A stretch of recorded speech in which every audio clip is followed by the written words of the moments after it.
If bombs were inside, how could they be set in there with so many employees working in the towers? And who did it? You can forget about security, that's a non-issue. But exactly how and where could one place charges without anyone noticing? A good place to start would be the men arrested for fake IDs that granted them access to the towers to fix sprinkler systems, upgrade internet cables, move out furniture, and work on chronically broken elevators, especially when the Israeli-owned company they claimed to work for had no authenticity. In 2002, a simple case of fraud over fake IDs in Tennessee led to the arrest of 6 Middle Eastern men and revealed damning information about 9/11, about men claiming to have done work in the basement of the towers with fake passes. The key witness, herself an accomplice in the ID fraud, who may have been able to shed light on the entire matter, was Catherine Smith, but the day before her trial, she had a car accident and died. Actually, her body had been burned inside her car, but the gas tank failed to ignite. Witnesses had seen Smith ablaze in her car, and investigators found gasoline in her clothing. FBI agent Susan Nash said Smith had been murdered. The unresolved questions about 9/11 and Smith's death had nothing outside of the circumstantial to do with the trial of her fake IDs, however. Catherine Smith, a Department of Motor Vehicles employee, had been working with Khalid Otala from Jerusalem to provide Tennessee license, which do not require social security numbers, for 5 other men. The FBI, working on a tip, arrested Otala outside the DMV after he purchased the IDs from Smith. They had been monitoring Catherine Smith's house. She had also bought her car from Otala, one she would be found dead inside of later. The following group, Mohammed Fairs, Abdel Muhsin Hamad, Mostafa Abu Shahid, and Omar Kayata, were all arrested as they were also waiting outside for Otala to return from the DMV.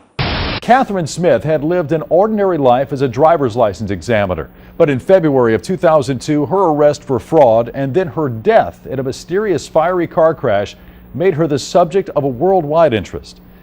Did she commit suicide, or was she murdered as part of a terrorist plot?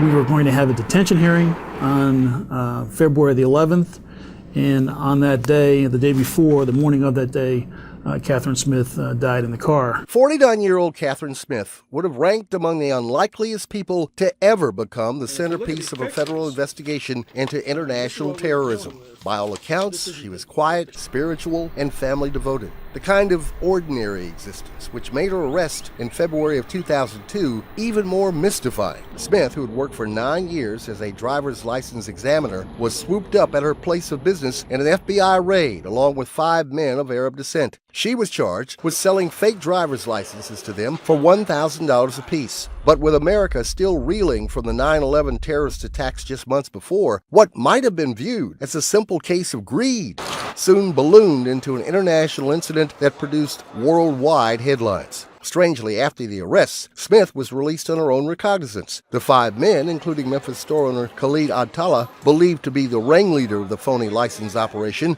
were taken into custody as investigators searched for a link between the men and any possible connections to the 9/11 attacks. But was all this motivated by fact or frenzy? Because of the world events and the presumption that seems to be floating around about people of Middle Eastern descent. And it would get a lot stranger when on February 10th, Smith's charred body was found inside the remains of her burned 1992 Acura, a car she had bought from Otala. Breathless witnesses told authorities the car, going at a slow rate of speed, rammed into a utility pole. A gas container was found in the back seat of the car. An autopsy declared Smith died of smoke inhalation from the fire inside the car that ignited before the crash. Unusual. Suspicious, bizarre, all of the aforementioned. But with Smith's horrendous death and 4 months of investigation into the backgrounds of the men turning up nothing except for the fact 3 of them were illegal aliens, public interest finally faded. 4 of the men were eventually deported. Another was quietly returned back to his home in New York.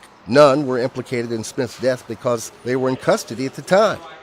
The underlings told investors that Khalid or Sakur Hamad, the cousin of Abdul Muhsin Hamad, could get the IDs. Oddly, the 2 ringleaders would be released while the underlings had the book thrown at them. Zakir Hamad, who had shared a residence with Otala Khalid, was arrested, and on his person he had a pass granting him entry into the 6 underground levels of World Trade Center 1. It was dated September 5th, 2001. Khalid Otala had also driven a truck from New York to Tennessee on 9/11. Hamad claimed that he had been doing work on the sprinkler systems for a couple of days, and that is why he had a pass. The problem with that, as Alan Hicks, the spokesperson of the Port Authority of New York, pointed out, the New York Port Authority handles its own work on such systems, and no one there had contracted Hamad. Hamad gave police a card for Magic Heating and Plumbing. He also had a card at the time of his arrest. In court, his father produced a letter signed by Sergei Davidinko for Dinko Mechanical, verifying both Sahira Mohammed and his cousin's employment. Davidinko told the New York Times Hamad had been working in the World Trade Center for him for a couple of days. The problem is, there was no Magic Heating and Plumbing or Dinko Mechanical. There was an obsolete business license for Dinko, and the address for the office was simply Davidinko's residential address. Quite similar to the elevator operator's fiasco. Hamad was released on a $250,000 bail. What kind of truck driver or repairman has that kind of money?